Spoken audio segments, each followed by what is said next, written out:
Saber Direito desta semana, o professor Tiago Martins de Oliveira traz um curso sobre tabelionato de protesto. Durante as 5 aulas, ele vai abordar os temas: a teoria geral do protesto, os procedimentos, a jurisprudência, os títulos em espécie e a desjudicialização. A aula 5 começa agora.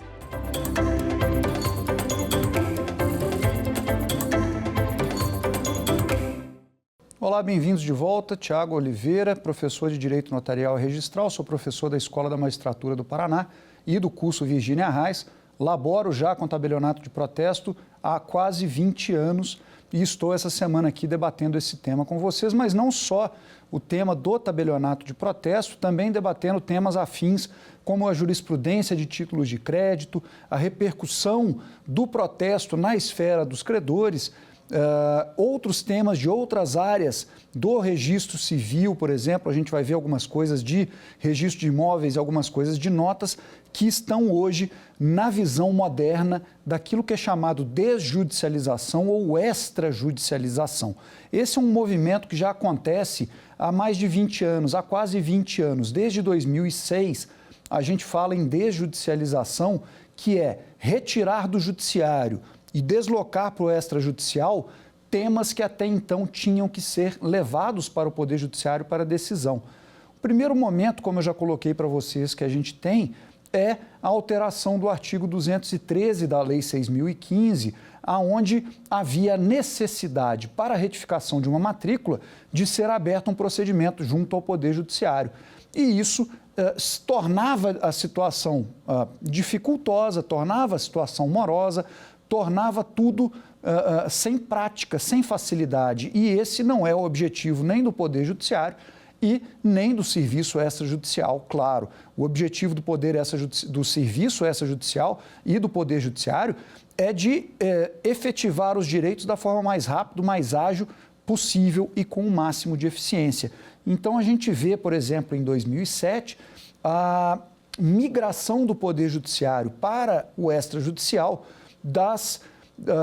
dos divórcios, das separações e dos inventários quando fossem consensuais. Essa migração, por meio da lavratura de uma escritura pública, permitiu a retirada de um sem número de processos do Poder Judiciário que não precisavam estar lá exatamente por já haver o consenso entre as partes. Então, havendo o consenso entre as partes, podem esses atos ser praticados no extrajudicial, com o auxílio de um advogado, com a orientação jurídica também do tabelião, mas não há necessidade de você se recorrer ao Poder Judiciário para isso. Temos também a hipótese da uso capião, que antigamente um processo demorado, um processo conflituoso, moroso, caro, que hoje pode ser feito na esfera extrajudicial. E ele correndo na esfera extrajudicial, obviamente, ele demanda o quê? Que haja consenso. O judicial não trabalha com lide, o extrajudicial não trabalha com lide, trabalha com consenso, trabalha com acordo de vontades. Tá? E algumas outras medidas estão presentes, então, nessa migração das questões do extrajudicial para o extrajudicial vindas do judicial. Um exemplo, execução de dívidas na esfera extrajudicial.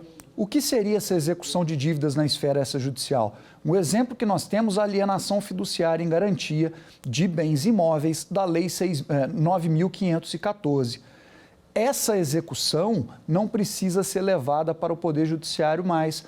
Há um procedimento já há algum tempo em que há a notificação do devedor pelo registrador de imóveis com prazo para pagamento e, se não houver o pagamento, há a consolidação da propriedade. Foi objeto de análise pelo Supremo Tribunal Federal e foi considerada constitucional. Não há óbice na prática dessa execução extrajudicial, porque todo o procedimento, toda a ampla defesa, todo o contraditório é observado ali.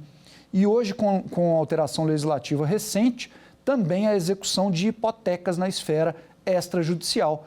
E imagino que o mesmo debate de constitucionalidade venha a ser travado e vamos ver qual vai ser a posição a ser adotada.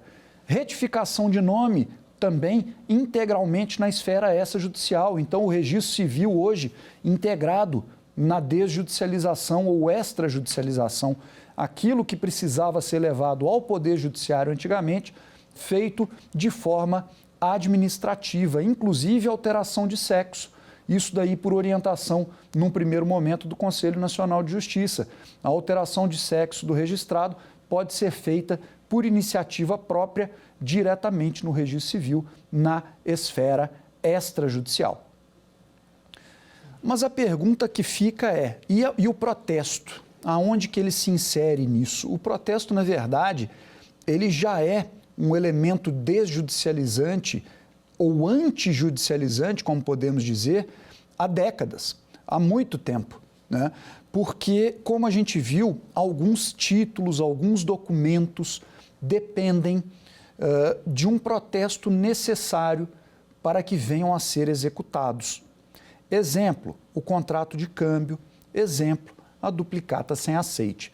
E quando a gente fala nisso, a gente não está falando em uma burocracia desnecessária, até porque a parte pode entrar com uma ação de cobrança, com uma ação monitória, não tem problema, pode tentar se valer do seu crédito de outra forma. O que importa para o legislador e principalmente no que ajuda o Poder Judiciário nessa desjudicialização. Se nós temos atos prévios à prática de uma ação judicial, obviamente que vai ter um impacto na redução de volume de ações distribuídas. No caso do protesto, as estatísticas apontam que, em média, 65% dos títulos particulares, dos cambiais e dos contratos são recuperados, essa dívida é paga dentro de 3 dias. Então, você levar esse título ao protesto pode ser considerado antijudicializante, sim.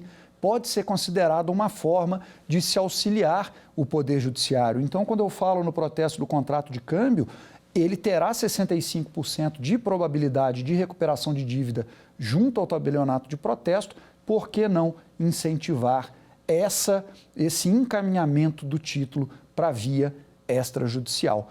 E esse movimento vem crescendo e, como vimos na última aula, ele abarcou outros títulos, inclusive títulos públicos, tá? Inclusive títulos públicos. E houve a edição de provimentos, houve a edição de legislação tratando da extrajudicialização no âmbito do protesto, tá? O primeiro momento que a gente fala, então, da extrajudicialização ou a desjudicialização são esses protestos que a gente chama de necessários, que nós vimos protesto falimentar. Ora, se eu dou a possibilidade para a parte, no caso do protesto falimentar, fazer o pagamento em 3 dias, eu posso falar que é desjudicializante, né? A duplicata sem aceite, eu posso falar que é desjudicializante, sim, porque eu estou dando a ele a faculdade de, protestando, dar entrada em uma ação de execução, a mesma coisa com o contrato de câmbio.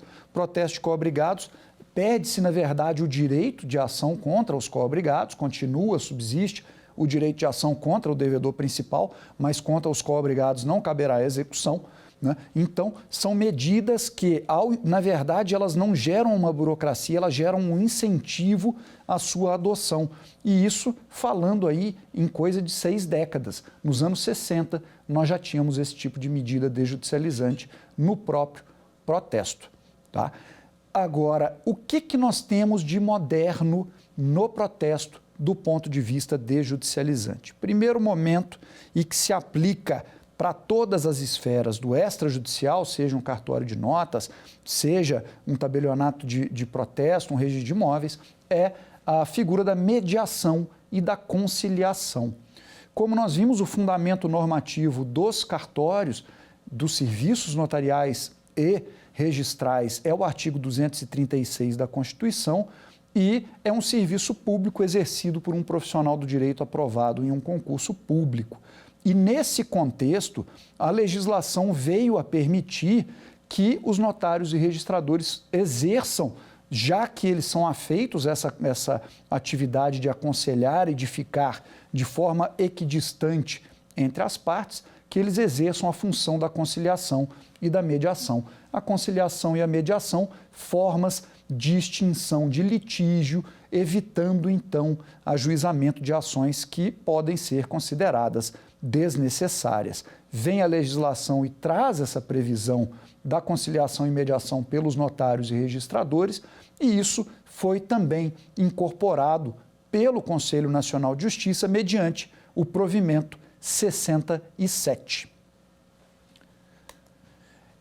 Esse provimento 67 foi recentemente incorporado pelo provimento 149 do Conselho Nacional de Justiça, mas na prática é a possibilidade de forma facultativa das partes requererem ao tabelião, especificamente a gente falando do tabelionato de protesto, que as auxilie, né, de forma ativa ali na solução da sua dívida. Então, ele poderá fazer uma mediação, ou seja, uma proposição de um diálogo ordenado entre as partes, essa seria a visão da mediação, ou ele poderia fazer uma conciliação mediante proposta de ideias de debate, ambas regulamentadas pelo provimento 67, que traz ali requisitos formais para a elaboração dessas sessões de mediação e conciliação, mas isso não exercido só pelo tabelião de protesto, isso exercido por todas as esferas do extrajudicial, tá? Mediante o quê? Mediante a lavratura de um ato no qual as partes acordem com relação à solução do seu litígio. No caso do tabelionato de protesto, litígio, obviamente, direcionado, relacionado de forma direta com a existência de uma dívida ou, como a gente já colocou, com a inexistência de uma inadimplência. E, no caso do tabelionato de protesto, nós tivemos alteração normativa importante que trouxe mais dois elementos que já estavam em provimento, mas agora com ares de legalidade.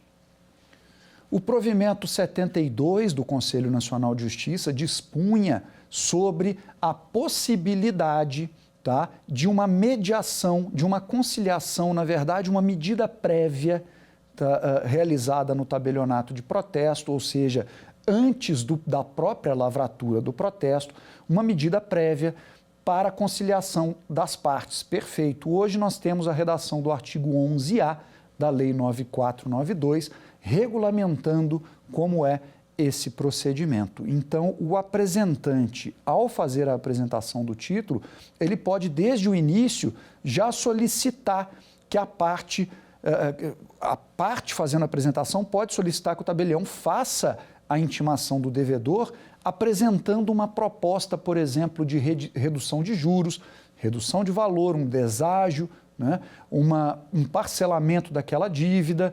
Ele pode propor condições variadas e o tabelião comunicará, então, o devedor das condições apresentadas. Isso é uma medida desjudicializante. Tem impacto no procedimento do protesto, por quê? Porque vai alongar o prazo de lavratura desse protesto de 3 para 30 dias, porque nesse prazo de 30 dias, conforme prevê o artigo 11A e seus parágrafos, o tabelião deverá comunicar à parte da existência, né, o devedor, da existência dessa proposta de conciliação e deverá acatar a aceitação dele, caso ocorra, receber o pagamento e fazer o repasse para o apresentante. Não havendo a aceitação do devedor, ele vai fazer o quê? Vai lavrar o protesto normalmente, como nós vimos durante as nossas aulas anteriores, o procedimento do protesto. Ele vai lavrar esse protesto e certificar a existência dessa dívida. Tá? Esse procedimento é desjudicializante porque ele já força uma discussão entre as partes antes mesmo do protesto, antes mesmo do ajuizamento de uma ação de cobrança ou de uma ação de execução. Possibilita a aproximação das partes, inclusive a lei permite que seja feito por meio da central de protestos, ou seja, por via eletrônica, não precisa comparecer ao tabelionato para isso. É uma forma de aproximação das partes, chegando a uma conclusão acerca do pagamento com redução de juros, redução de valores ou mesmo de forma parcelada da dívida. É possível uma contraproposta? É possível uma contraproposta do devedor, se for aceita pelo credor, vai o tabelião acatar também, mas a gente tem a facilitação do procedimento trazida aí no artigo 11A da Lei 9492. O artigo 11A da 9492, ele traz alguns requisitos e são interessantes, até tem um fundamento de por que foram adotados, né? Primeira coisa, ele traz requisitos de prazo para que essas medidas sejam solicitadas a partir do vencimento da dívida, né? Então, para as medidas, isso está no parágrafo 4º, de incentivo à solução negocial prévia, tá? Se as medidas tiverem sua solicitação após 120 dias do vencimento da dívida, o apresentante, o credor, tem que fazer o recolhimento antecipado dos emolumentos e das demais taxas incidentes. Por que isso?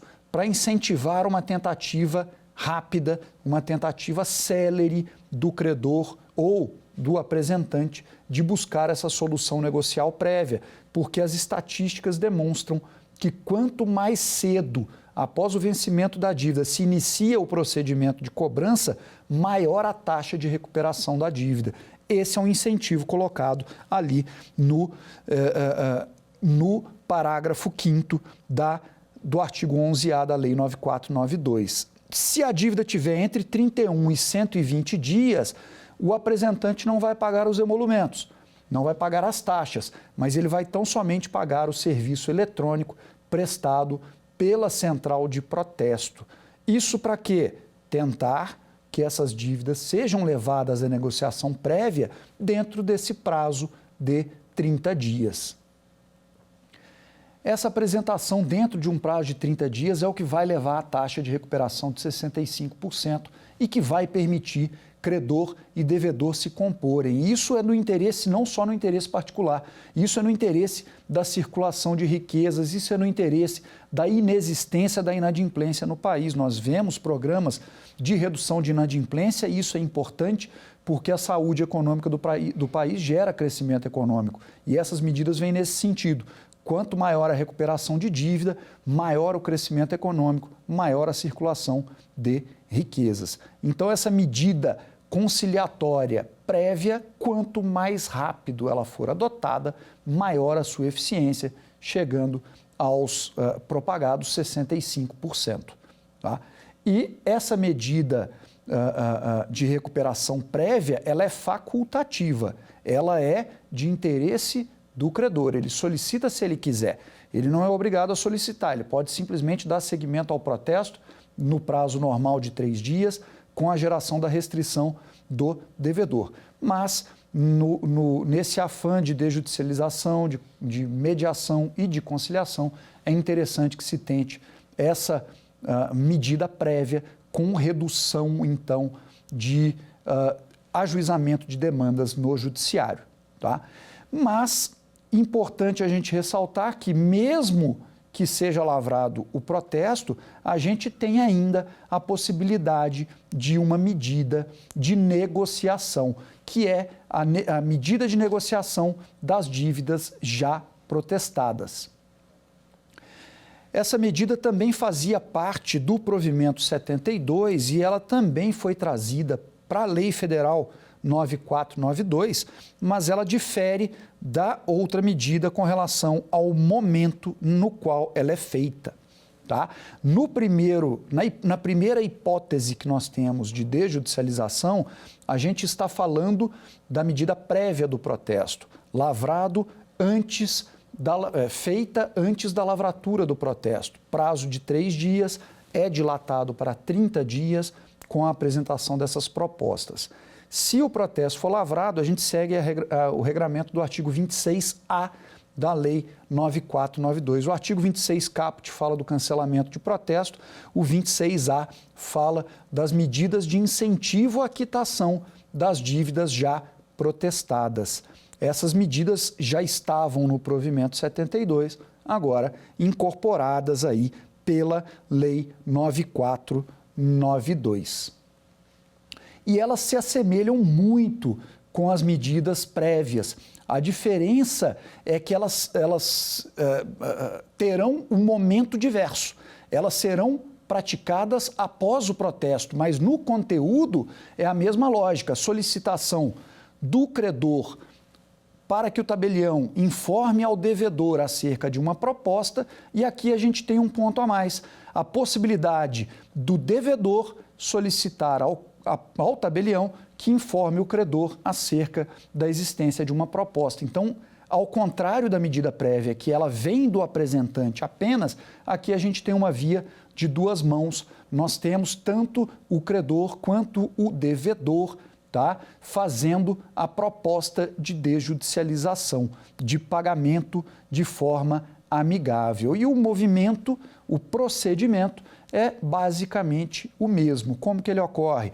Uma das partes apresenta ao tabelião uma proposta de negociação com critérios objetivos e ele, então, comunica a outra parte acerca dessa proposta, com quais são as condições, se tem prazo, se tem abatimento de valor, e a parte dirá se concorda ou não. Havendo a concordância da parte, essa parte comunica ao tabelião acerca da sua aquiescência.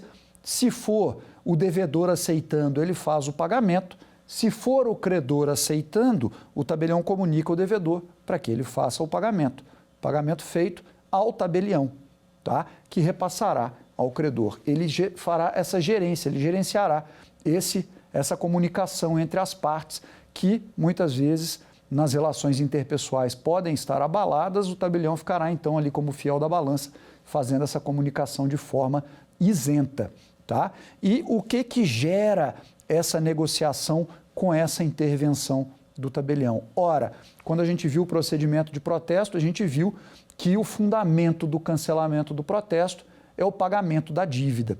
Tá? Então, havendo a aquiescência das partes com relação à proposta feita e havendo o pagamento, a gente vai ter o automático cancelamento do protesto, ainda que haja a possibilidade de parcelamento. Se o credor concordar que seja parcelada a dívida, esse parcelamento, o pagamento da primeira parcela pode permitir também o cancelamento do protesto. Isso tudo pode ser acordado entre as partes. A diferença que nós temos é que aqui a gente fala em cancelamento de protesto. Na medida prévia, a gente fala em interrupção do procedimento, fala em pagamento propriamente dito, tá? Só que mediante condições diversas. Lá, na primeira medida, a medida prévia, não tem a lavratura do protesto. Aqui um protesto já lavrado e nós vamos proceder ao seu cancelamento. Esse cancelamento, ele tem fundamento ali no próprio artigo 26A, tá? E todos os atos serão praticados pelo tabelião a partir do recebimento desse valor. Ele vai fazer as averbações, vai fazer as comunicações e é um procedimento de cancelamento igualzinho, tá? Igualzinho o procedimento de cancelamento do caput do 26. A diferença é que aqui, nesse recebimento, houve a intervenção do tabelião, então ele mesmo já tem a informação de pagamento, nem é necessário que haja carta de anuência ou que haja a apresentação do título, tá? Então, um procedimento bem simples ali no artigo 26A, também um procedimento simples no artigo 11A, mas com um conteúdo desjudicializante muito grande, porque evita que se tenha inadimplência a ser levada para o Poder Judiciário. Mas essa inadimplência pode ter chegado já ao Poder Judiciário. Nós podemos estar falando de uma ação de cobrança, nós podemos estar falando de uma ação de execução, em que a ação de cobrança já transitou, um processo em que a ação transitou em julgado e já está na fase de execução. E nós vimos que isso daí é incentivado a ser levado a protesto, tanto que houve julgado do Conselho Nacional de Justiça e tanto que houve a inserção no artigo 517 do Código de Processo Civil e no artigo 528 com relação aos alimentos. Qual é o objetivo? De se tirar a execução do judiciário e levar para o extrajudicial. E isso com base em números, isso com base em estatísticas. Tá? Recentemente, o Conselho Nacional de Justiça, analisando um julgado do Supremo, que a gente vai mencionar daqui a pouco, falou que a recuperação no Poder Judiciário está girando em torno de 2%, enquanto a depender dos títulos no extrajudicial seria de 20% ou seria de 65% a depender do título. A eficiência é superior, exatamente por causa do caráter de publicidade que o protesto tem. Então, por que se manter a execução no Poder Judiciário e não levá-la para o extrajudicial com uma redução de custo, uma redução de trabalho, um procedimento mais simples e uma taxa de recuperação superior? Então, vem esse artigo 517 do Código de Processo Civil como medida desjudicializante clara, tirar do Poder Judiciário e levar para o extrajudicial as sentenças transitadas em julgado. E a gente só pode mesmo protestar decisões condenatórias transitadas em julgado, exceto o caso das decisões de alimentos, tá?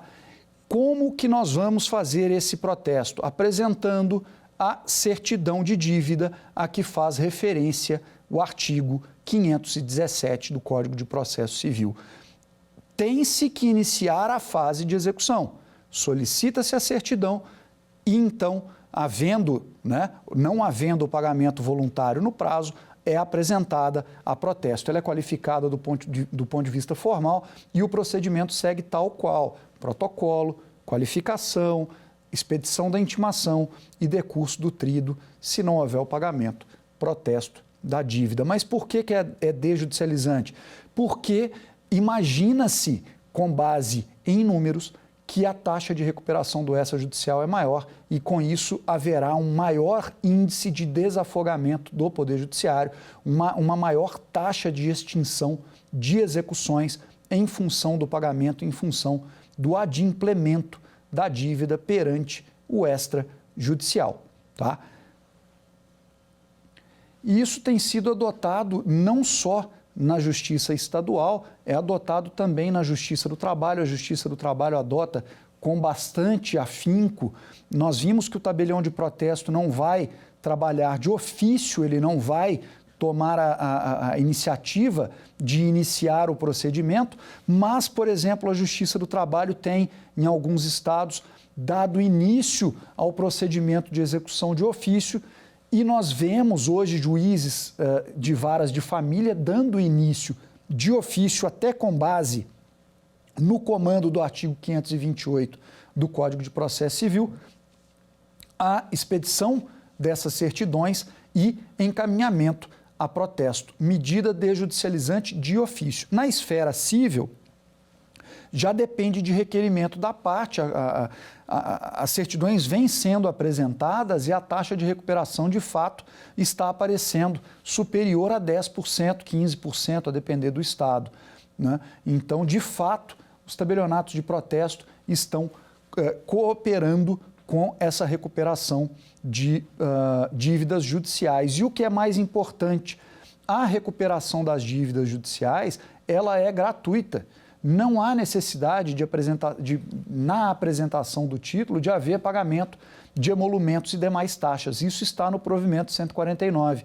As certidões de dívidas judiciais, elas podem ser apresentadas a protesto de forma gratuita, com a postergação dos emolumentos. O devedor irá pagar os emolumentos, porque é ele que deu causa à prática do ato, quando do ato elisivo, ou seja, o pagamento, ou seja, o cancelamento do protesto. Então, uma ferramenta que, além de ser rápida, procedimento de 3 dias, além de ser eficiente, 65% de recuperação nos demais documentos, 10% a 15% a gente falaria em dívidas judiciais antigas, as mais recentes também com uma taxa superior e que não tem custo nenhum para o particular. Então, isso é uma medida desjudicializante clara, um munus público imposto aos notários, aos tabeliães de protesto, que nós aceitamos com muita felicidade e estamos cumprindo esse dever com a eficiência que o cidadão merece. né? E junto com essa desjudicialização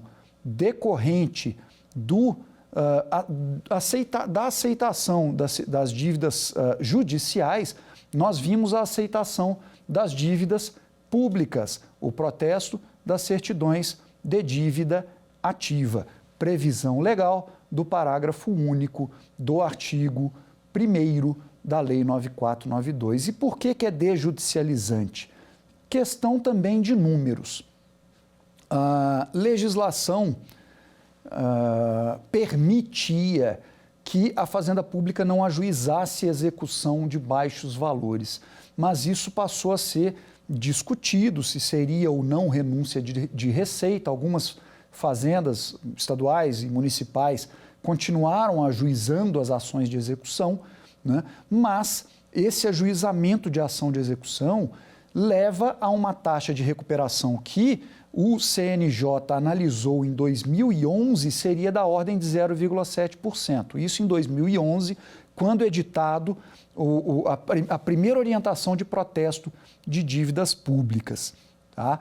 Então, na esfera extrajudicial, essa taxa das dívidas públicas chega a 20% no médio prazo, bem superior à que o Poder Judiciário alcança. Os números hoje mudam um pouco para o lado do Poder Judiciário, conforme a análise que o Supremo Tribunal Federal fez, mas a medida desjudicializante já ocorreu, trazendo para o extrajudicial, tá, a possibilidade do protesto da certidão de dívida ativa. E protesto que também é gratuito para o poder público. O poder público não vai fazer despesa nenhuma para protestar um título junto a um tabelionato de protesto. Também está no provimento 149. Não paga emolumentos e não paga taxas. Tá? O que é importante da gente notar com relação ao momento atual do protesto das dívidas judiciais? Nós temos hoje o tema repetitivo 1184 do Supremo Tribunal Federal, recente esse tema repetitivo, tá? Que define que o Poder Judiciário pode extinguir execuções fundamentadas em certidões de dívida ativa de baixo valor, no caso, valores inferiores a R$10 mil, que representam mais de 50% do volume de execuções fiscais. Então, de ofício, poderá o juiz extinguir a execução se não tiver havido uma tentativa administrativa do poder público de fazer a cobrança dessa dívida. Seria, então, a execução a última instância, o último momento da cobrança da dívida ativa. Esse tema 1184, ele foi regulamentado por uma resolução do Conselho Nacional de Justiça, o Conselho Nacional de Justiça orientando os magistrados a fazerem essa extinção das ações de execução fiscal de baixo valor e coloca alguns elementos, como eu disse, prévios à prática, ao ajuizamento da ação de execução fiscal, notadamente a lavratura de um protesto, ou seja, incentiva o poder público à adoção do protesto. E, por ocasião da fundamentação desse repetitivo 1184 e da sua repercussão, falou-se em 2% de recuperação pelo Poder Judiciário nas certidões de dívida ativa e 20% do serviço extrajudicial, ou seja, uma taxa 10 vezes superior em um prazo menor, sem custo. Nós vimos que, no caso da certidão de dívida ativa, a diferença é que a gente não vai ter a interrupção da prescrição para o poder público. Isso dependeria de lei específica, mas se for uma hipótese de necessidade de interrupção de prescrição, proteste-se e ajuize, então, ou o protesto judicial ou a ação de execução fiscal, que estará resguardado ali da prescrição o poder público. Mas o que pretende o Conselho Nacional de Justiça e o que pretende o Supremo Tribunal Federal com essa medida é tirar esse volume de execuções novas do Poder Judiciário, reduzir a taxa de congestionamento, que gira em torno de 95%, ou seja, 5% de crescimento no número de ações congestionadas no Poder Judiciário a cada ano, porque não há uma taxa de saída suficiente das ações de execução, que representam mais de 40% das ações junto ao Poder Judiciário. Então, o objetivo é reduzir o estoque mediante a utilização de um meio eficiente. É o protesto se inserindo, então, nas medidas desjudicializantes aqui colocadas como forma de recuperação de crédito rápido, ágil e eficiente. E essa questão da eficiência, essa questão da boa taxa de recuperação de dívidas pelo extrajudicial foi considerada, inclusive, na ADI 5135, em que se julgou a constitucionalidade do parágrafo único do artigo 1º da Lei 9492. E do acórdão a gente tira que o protesto da certidão de dívida ativa, ele estimula a adimplência, ele incrementa a arrecadação e ele promove justiça fiscal. Por que ele estimula a adimplência? Porque, de fato, os devedores têm medo da restrição que vai decorrer da lavratura de um protesto. Havendo a lavratura de um protesto, ele tem a restrição no seu CPF, ele não consegue crédito na praça, ele não consegue fazer compras parceladas, ele tem restrição no banco. Pessoas jurídicas têm restrição com relação à aquisição de produtos a prazo, né? Isso vai impactar diretamente o seu fluxo de caixa.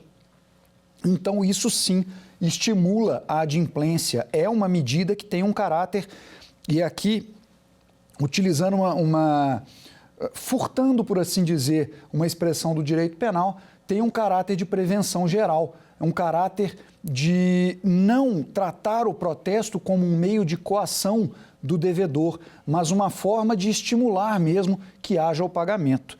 Fala e incrementa a arrecadação por uma questão muito clara. A gente sabe, colocado com números, como eu disse anteriormente, 2% de recuperação de dívidas tributárias pelo Poder Judiciário versus 20% pelo extrajudicial. Então, a gente fala num aumento de arrecadação, claro, 10 vezes mais a arrecadação. E justiça fiscal, porque sem essa boa recuperação de dívida pelo poder público, a gente não pode falar que os bons pagadores estão tendo um tratamento justo. Todos têm que pagar de forma igual, todos têm a mesma obrigação legal. Isso foi considerado na DI 5135 como um dos fundamentos para se considerar a constitucionalidade. E mais, eles colocam, o Supremo Tribunal Federal coloca a medida como necessária porque permite alcançar os fins pretendidos com um meio menos gravoso para o contribuinte. Ou seja, além de ser mais eficiente,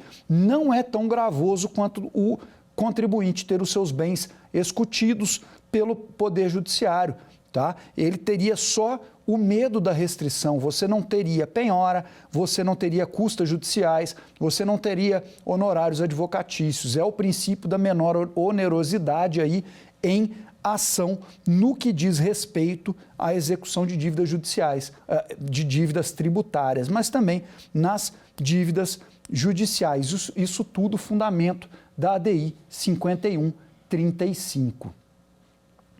E esse aspecto, ele também é considerado, esse aspecto desjudicializante, pelo provimento 149, ao incorporar o provimento 86 do CNJ, no que diz respeito, tá, ao recolhimento de emolumentos e taxas pelos usuários do serviço. Por quê? É uma forma de se estimular a utilização do instrumento do protesto como meio de cobrança e de forma barata, porque, como se diz popularmente, ninguém coloca dinheiro bom em dinheiro ruim. Não se quer fazer uma despesa para se reaver um crédito que não se tem certeza se conseguirá cobrar de forma eficiente. Então, vem o provimento 86 do Conselho Nacional de Justiça e traz essa previsão de postergação dos emolumentos, ajudando nessa desjudicialização, nesse momento de desjudicialização do em que o tabelionato de protesto está se inserindo. E o provimento 86, ele fala especificamente dos emolumentos devidos, tanto por particulares quanto pelo poder público. No caso primeiro, de títulos apresentados por instituições financeiras, sejam elas credoras ou no interesse dos seus clientes, esses títulos serão apresentados sem recolhimento de emolumentos e sem recolhimento de taxas. Da mesma forma, vai acontecer com o poder público. O poder público não vai fazer recolhimento de emolumentos e não vai fazer recolhimento de taxas. Isso está no artigo 369 e seguintes do provimento 149. Então, a apresentação desses títulos não dependerá do pagamento. O pagamento será feito no ato elisivo do protesto, ou seja, o pagamento ou o cancelamento no interesse do devedor. E não atende só o sistema financeiro, como eu disse, tá? Ele atende, olha, no parágrafo 1º do artigo 370, no seu inciso 1, pessoas jurídicas fiscalizadas por agências que regulam atividades de serviços públicos estão isentos, não isentos, mas terão os emolumentos postergados. Tá? Credores ou apresentantes de decisões judiciais transitadas em julgado, né? E o mais importante é o inciso 2º, qualquer pessoa física ou jurídica, desde que o vencimento do título ou documento de dívida não ultrapasse o prazo de 1 ano no momento da apresentação. Então, da mesma forma que a gente viu com as medidas de recuperação prévia de dívida, o incentivo à utilização do instrumento extrajudicial, que é o protesto, passa inclusive pela desnecessidade de pagamento de emolumentos e taxas, como são popularmente chamadas custas. Que taxas são essas? São as taxas de fiscalização devidas ao Poder Judiciário pelo exercício do poder de fiscalização sobre as atividades do extrajudicial. Tá? Um outro meio desjudicializante que é colocado, um exemplo que é colocado pela doutrina e que a gente vem vendo hoje, acontece bastante, né? Previsto no decreto 911, no caso de alienação fiduciária, esse procedimento de retomada do bem hoje passa muito pelo protesto. A retomada do bem, ela pode ser precedida e ela deve ser precedida da intimação ou da notificação do devedor para pagamento. E aonde se insere o protesto nisso? Exatamente por meio da sua intimação. Via de regra, quando você tem um contrato de financiamento bancário vinculado à emissão à venda de um bem com a geração de um contrato de alienação fiduciária, você tem a emissão de uma cédula de crédito bancária.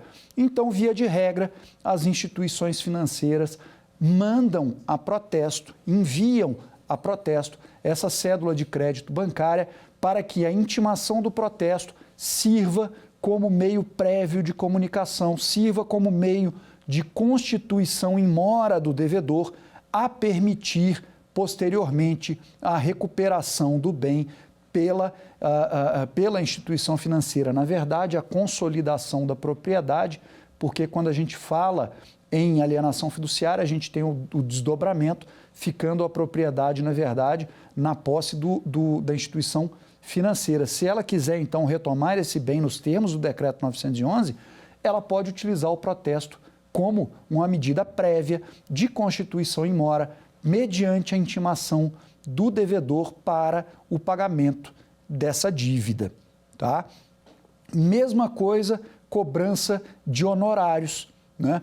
Como eu coloquei para os senhores, a cobrança dos honorários não necessariamente precisa mais ser feita na justiça, não precisa mais se recorrer ao tribunal, ao Poder Judiciário, para que se tenha essa cobrança de honorários advocatícios. Isso foi debatido pelo Tribunal de Ética da OAB. Isso foi inserido, inclusive, no Código de Ética e pode haver o protesto, sendo que o único requisito prévio a esse protesto é que se tenha a tentativa amigável de receber o valor dos honorários do cliente.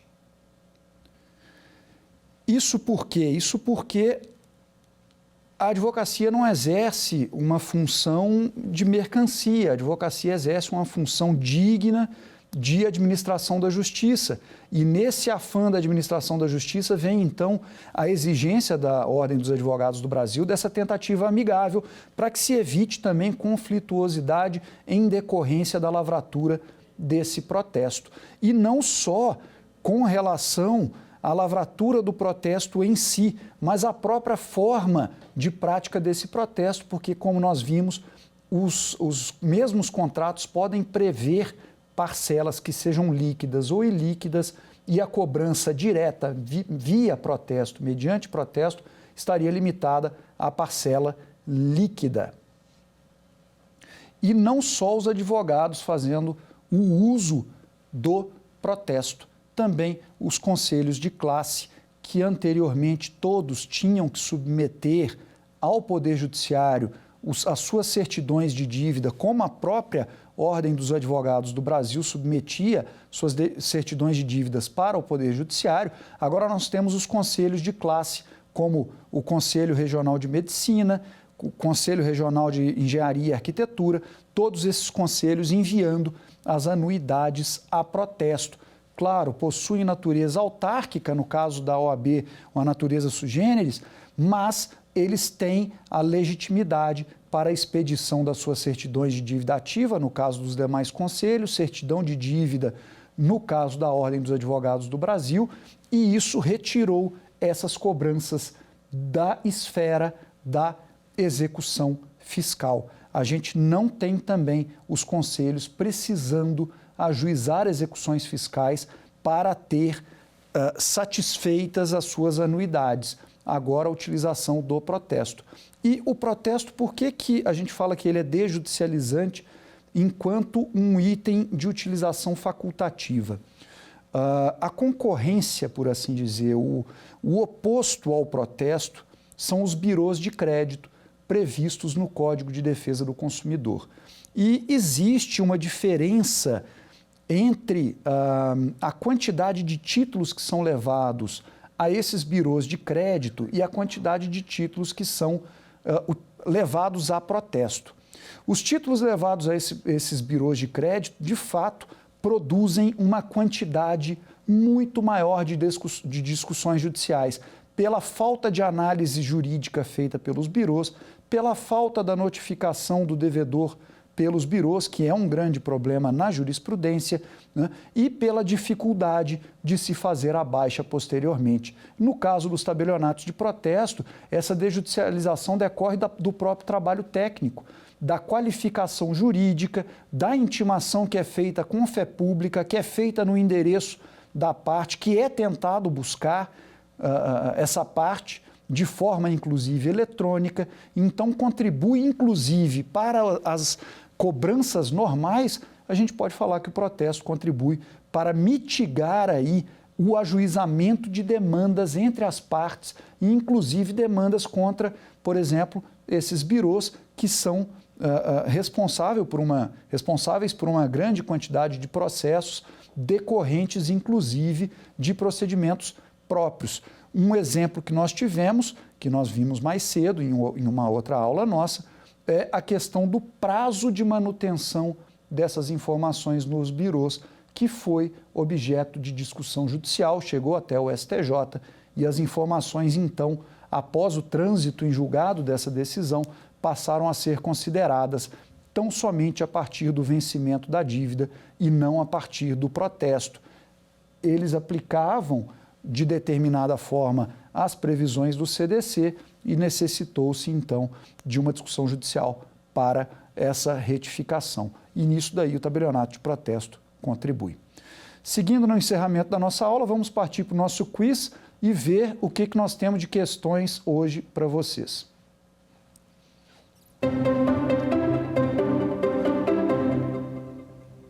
A primeira questão perguntando o que não é medida desjudicializante no âmbito do protesto.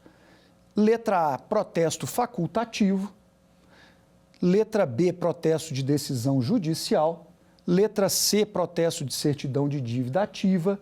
E a letra D, o protesto falimentar. O que acontece? Nós temos aqui 3 opções que excluem diretamente do Poder Judiciário o curso de processo, seriam de fato desjudicializantes. O protesto facultativo é aquele protesto que é realizado pela parte no seu interesse de recuperação de um crédito, mas que não necessariamente vai tirar uma ação do Poder Judiciário. Ela pode chegar lá caso o título seja protestado. Mas no caso de protesto de decisão judicial, nós temos o objetivo de reduzir demandas no judiciário. É o objetivo claro, reduzir a taxa de congestionamento. Mesma coisa, protesto de certidão de dívida ativa, tanto que hoje é colocado como um protesto, um ato prévio ao ajuizamento da ação de execução fiscal.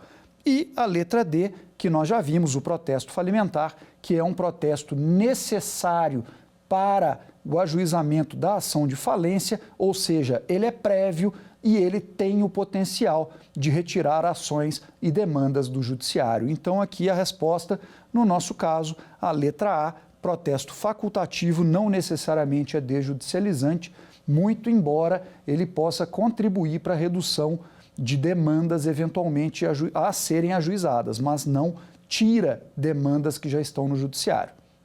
Nossa próxima pergunta.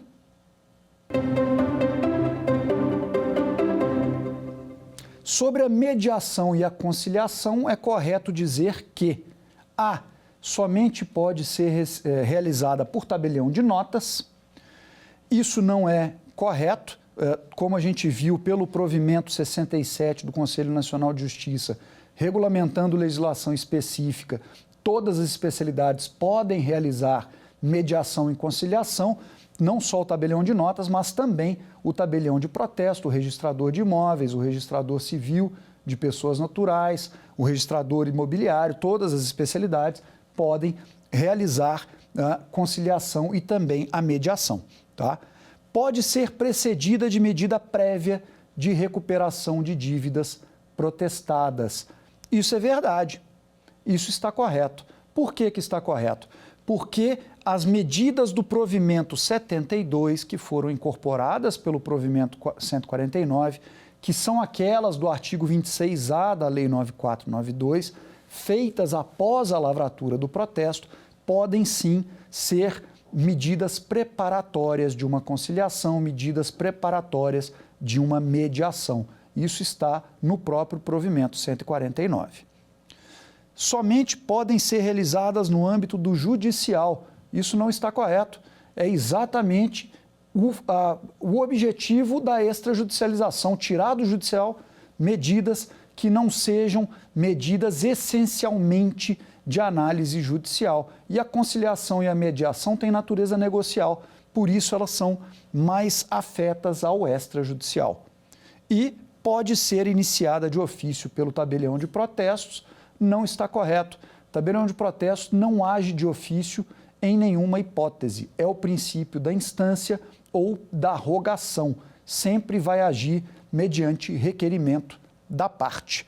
Então, sobre a mediação e conciliação, é correto dizer que letra B é a nossa resposta, pode ser precedida de medida prévia de recuperação de dívidas protestadas. E a nossa última pergunta.